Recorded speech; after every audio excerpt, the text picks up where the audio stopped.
I didn't flinch when he said it. Dad leaned back in his chair, glass of scotch dangling between his fingers, that smug sneer painted across his face.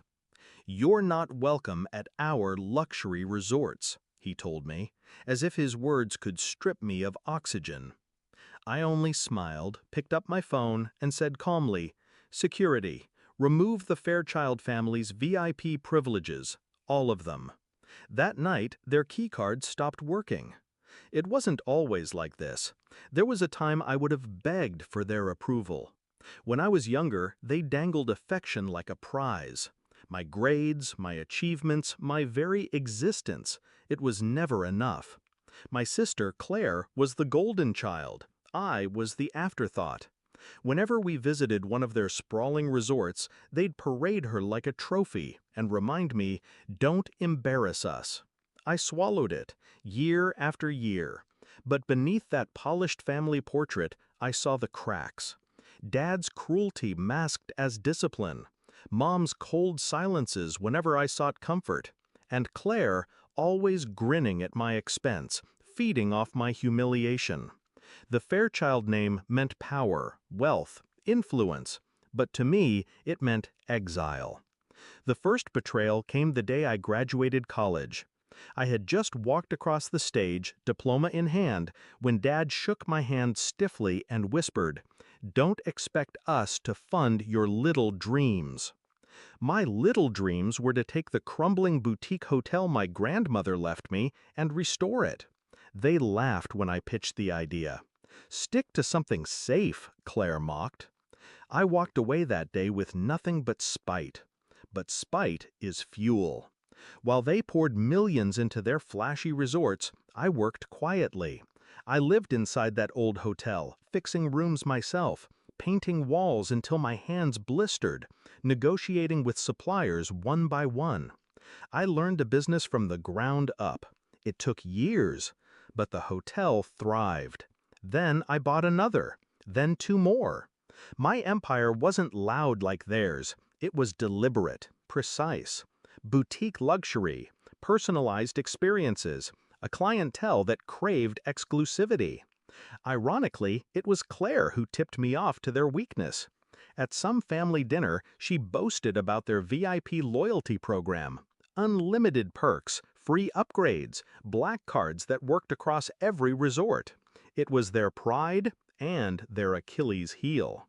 The discovery of betrayal didn't shock me. It confirmed what I already knew. My parents had been bleeding money, expanding recklessly, covering losses with loans, flaunting wealth they didn't have. When my name began circulating in travel magazines as the new face of luxury hospitality, I expected at least a nod. Instead, Dad called me a parasite living off scraps. Then, one morning, my lawyer showed me a cease and desist letter signed by my own parents. They were suing me for brand infringement, claiming my hotels were confusing their customers. I laughed. They weren't just trying to crush me, they were terrified of me. I didn't rage, I planned. First, I strengthened my legal walls, copyrights, trademarks, patents, ironclad protections on my brand.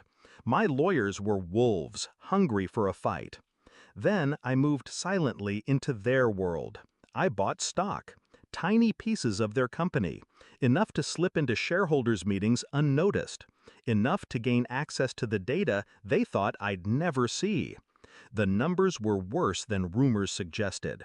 Bookings down, guest complaints rising, competitors circling, and their golden VIP program? A financial drain, hemorrhaging perks they couldn't sustain. Perfect.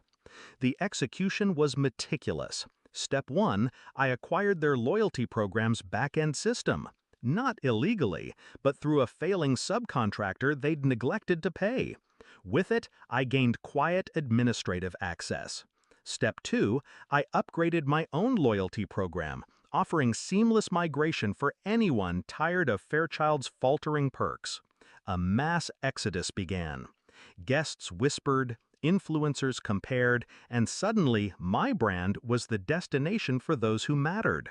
Step 3, I waited for the right stage. That stage came during the annual shareholders gala, a ballroom glittering with chandeliers, executives in tuxedos, cameras flashing. Dad stood at the podium, rehearsed confidence dripping from his voice. He spotted me in the crowd and smirked, as if to say, "You'll never sit at this table." When I approached him later, drink in hand, he spat the line that had been simmering inside him for years. "You're not welcome at our luxury resorts." The room chuckled. Claire laughed the loudest. I didn't argue. I simply dialed a number, waited for the security chief, and gave the command. My voice was calm, almost gentle. Remove the Fairchild family's VIP privileges. The downfall wasn't dramatic at first. It was silent. That very night, as Dad and Mom tried to retreat to their penthouse suite, their key cards blinked red.